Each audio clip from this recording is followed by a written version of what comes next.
Rohan, it was you that said to me at the end, what about the 2? Because we solved it as 1.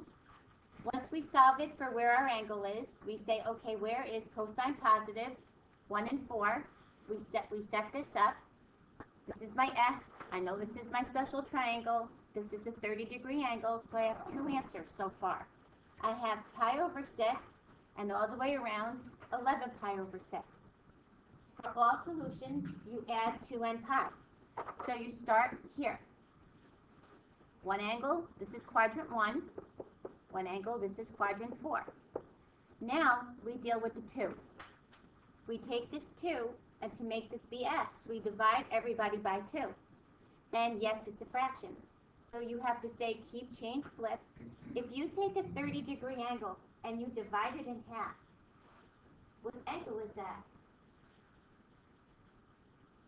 What's 30 divided by 2? 15. So if something happened and you got 2 over and you did it wrong and you got 2 over 6 and made it pi over 3, isn't that doubling it, not halving it? You have to make sense out of this. And I know a lot of you still struggle with your fractions. When you divide this, keep, change, flip. It's got to be a smaller angle when you divide this. I got to get more angles in here. I got multiples. I got double the angles. So if I had 2 angles in 2 pi, I'm now going to get 4 angles in 2 angles in 2 pi. 4 angles in 2 pi if I double it. If I go to 4 pi, I'm going to end up with 8 angles. So it kind of makes sense. So now, do this too, because this is an equal sign, and it still says n is any integer. Okay. Do the same thing with this guy. Now, this is your all solutions right here. If you want to go from 0 to 4 pi, easiest way is convert this to the same denominator. It kind of just gives you your stopping point. So I'm using 12s. Convert this to 12s. So I have to multiply this by 12, this by 12. When I hit 48 over 12, or when I hit 4 of each angles, I know I'm good. So I come here and I start adding. I convert this to 12s because you're going to have to add n pi, so you're going to have a common denominator. So you're just going to add 12 pi. This is a 1. So I get 13, then 25, then 37. If I added another 12, I'd be out of my 48. I know to stop. Then I do the same with the second angle, quadrant 4 angle. I add 12, I add 12, I add 12. And yeah, I got 8 angles. And I expected to get 8. 2 originally, I doubled them, 4. If I go another 2 pi, I should get 8. So I think this makes more sense when you do this way rather than back in trig. We gave you those little double angle formulas, which really didn't mean a lot to you. You were actually just finding the sine and the cosine of those double angle formulas. We never actually found the angles. So I think this makes a lot more sense. Okay, can you do this? Or are you having any hang-ups with this? Because I noticed not a lot of angles on your homework.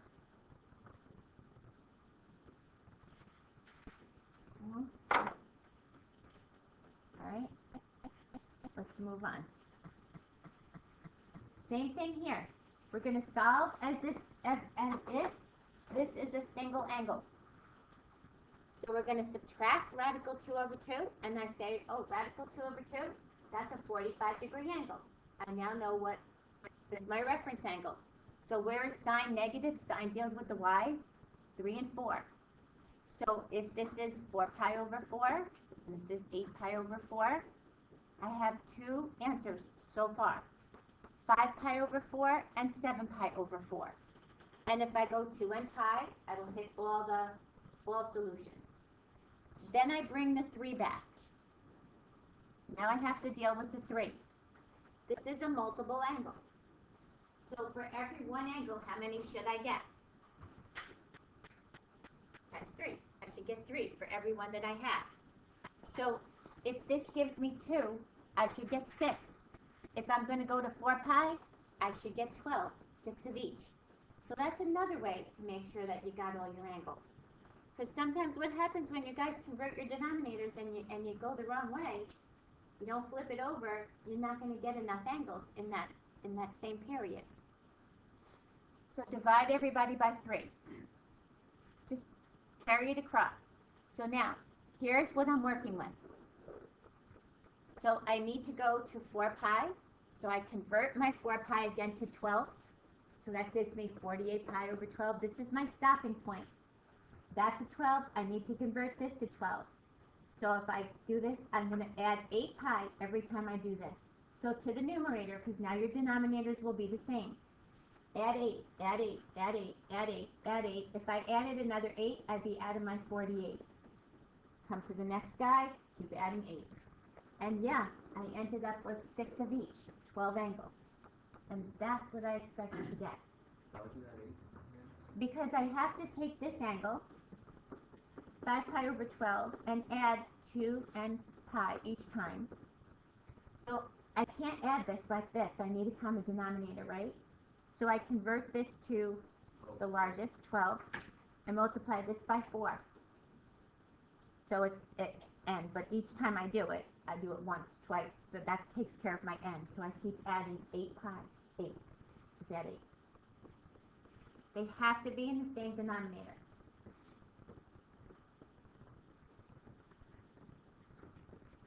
So everybody can do this?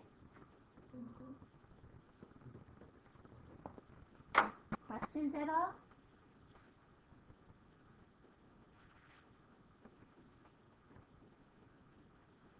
Okay. All right, this guy too, it's a double angle. I'm just going to treat it as a single angle. I'm going to solve as I would if that just said x. So I add 1, I divide by 3. When you take a square root, you always get a plus or minus. And don't leave it like this because this is unrecognizable. It means nothing to me. Separate these. What is the square root of 1? 1. So now, aren't those sides recognizable? I know this is my radical 3, my 1, my 2. I know this is in here. This is tangent, so these are the sides. I know my radius, my hypotenuse has to be 2. So I'm in all 4 quadrants. And what am I doing to this angle? What's the 2x mean?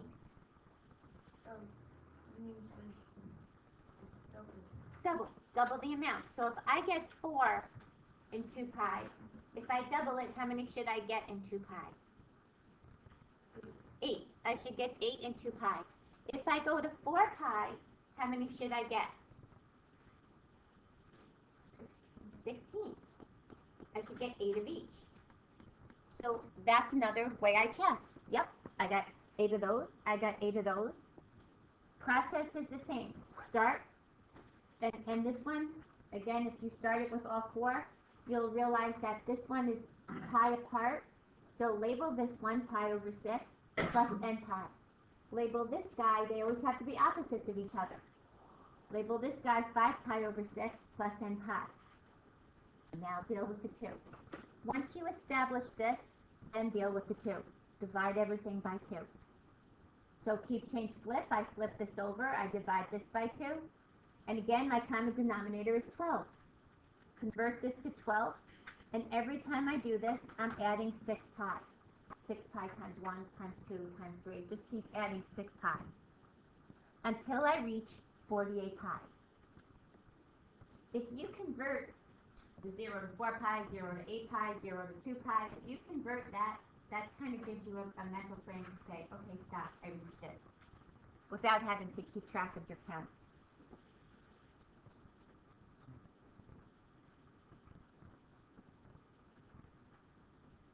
Good? Yes. If you reduce it in the same angle, right? Like, it was like 15 pi over, yeah, it was like 15 pi over 12, and you want to reduce it to 5 pi over 4. Yeah, at the very end, yeah, reduce whatever you have, but none of these were reducible. Right? Because they were all, none of them were reducible. They all ended up odd on the top. Nothing reducible. This one, no, none of them. Good? If you can reduce from here. Reduce before you start, before you do this and you keep adding. After you get here, if this is reducible here, reduce this here. Can you just zoom in where it says like x equals pi? Zoom in where? Where it's like the, yeah, like that. So this is n pi over 2 because we divided by 2, right? Yeah, well, how'd you get the last answer? This, I just said, this, if, in order for us to add, keep adding this, they have to be the same denominator. So converted to 12. So 2 times 6 is 12 times 6. So you're adding 6 n pi. So you're adding 6 pi. 6 n pi once, twice, 3 times. So you just keep adding 6 pi. You want to convert the denominator because you can add fractions only if you have the same denominator. So I start with this angle. This is my starting angle. And because I can now say 5 pi over 12 plus 6 pi over 12, I get 11 pi over 12. Then I add another 6 pi over 12, I get 17 pi over 12. So these are my angles. So technically, once you do that, just keep adding whatever this is to your numerator. Because now you have the same denominator. If you do this in your calculator to convert it to the same denominator, just make sure you don't put pi in your calculator. You can put the fraction. You can put 5 over 12 plus 1 over 2 and see what it comes out to, and you'd have to do it in your calculator every time, but don't put the pi in.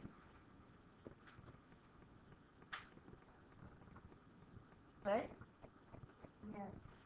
Okay, that was a long one. Okay, this guy, this is a multiple angle too. It's going to give me 4 times as many angles. And I was nice to you. I just said give me all solutions. And again, say n is any integer.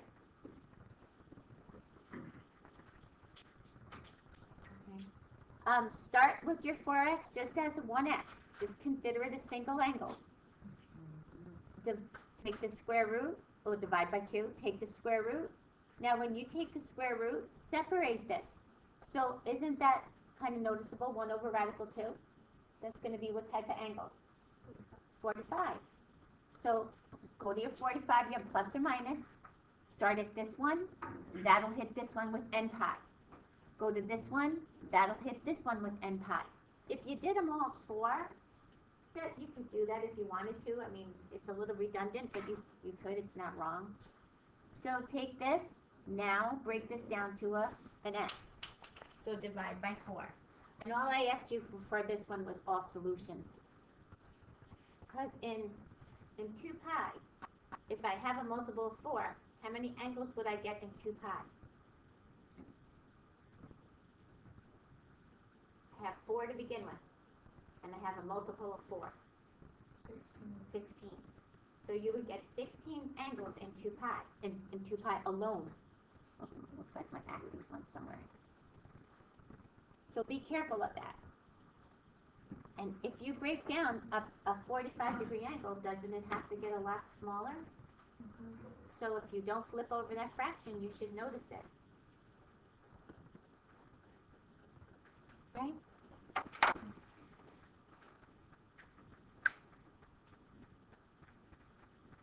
Okay, tangent, again, we have a multiple angle. So treat it as a 1 angle. Take the square root of 3 plus or minus. So what angle has the square root of 3 for a tangent? Label one triangle. Opposite over adjacent, y over x. So what angle has this? This is a 60-degree angle. Again, they're opposites, so find this one plus n pi. Find this one plus n pi. Then deal with the 3. And again, n is any integer.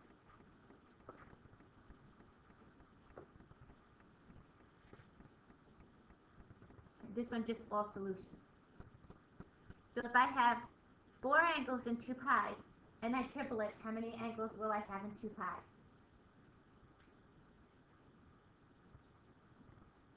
Oh, 12. Questions? No? Okay. the last guy, whoops, nope, not the last guy. This guy was a half angle. If you see it better, pull out the fractions. So if you see this, it means you have half of the amount of angles. So instead of having 2 in 2 pi, I will have 1 in 2 pi. So solve it as if it's a regular x. That's your 45-degree angle. Cosine is positive in 1 and 4. Start with that. Pi over 4, 7 pi over 4. Now to get rid of the 1/2, you're going to multiply everybody by 2. That will get me back to an x. I multiply this by 2. 2 pi over 4 would reduce down to pi over 2. Reduce it at the last part. I multiply this by 2. 14 pi over 4 would reduce to 7 pi over 2. Multiply this by 2 and this by 2. So we have 2 angles in 2 pi and we take half of them, we get 1 angle in 2 pi. If we go to 4 pi, how many angles should we get? We have 2 angles in 2 pi, we took half of them. We have 1. Oh, true. So in 2 pi we get 2 to 1. So 4 pi, we take the 1 and we double it, we should get 2 angles. And do we get 2 angles? Mm-hmm. The other one's going to be out of my range. And again, I don't know why I didn't say this on any of them. I probably said it at the top. Well, for that one, you only had to find out. Yeah, but if you're going to do this, all solutions. But for this one, yeah, you only had to find 0 to 4 pi.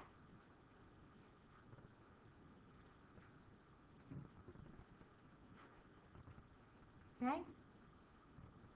And the last one, again, treat that as a single angle. That looks vaguely familiar, the 3 pi over 2. Radical 3 over 2. Sign is negative in the bottom 2 quadrants. Find your reference angle. It's a 60-degree angle. And then resolve the 2x. Divide everybody by 2. Do you have to simplify? Yeah. I would simplify here.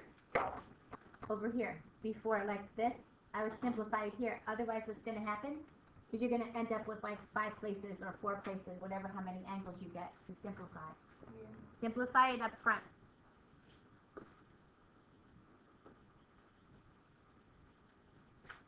I just wasn't sure because then the other set would be what would have a different denominator. That's fine. Yeah, that's fine. Alright, I just wasn't sure. Because they're multiples. Isn't it 30 a multiple of 60? That's right. 60 a multiple of 30. Yeah? For the 0 minus, or 3 or 4 pi? The 0 to 4 pi? Yeah. Yeah. I'm looking at the answer. Mm-hmm. I understand it's 4 pi over 3, but like, how'd you get 24 pi over 6? Why'd you multiply by 2? Oh, I just did it twice. This one had a denominator of 3. This one had a denominator of 6. Oh, So on the top, you have to have thirds. So you're going to keep adding 12. On the bottom, you have to have the denominator of 6. I just converted it once.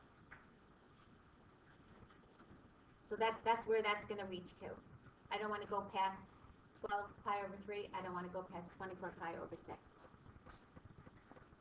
So what are these looking like?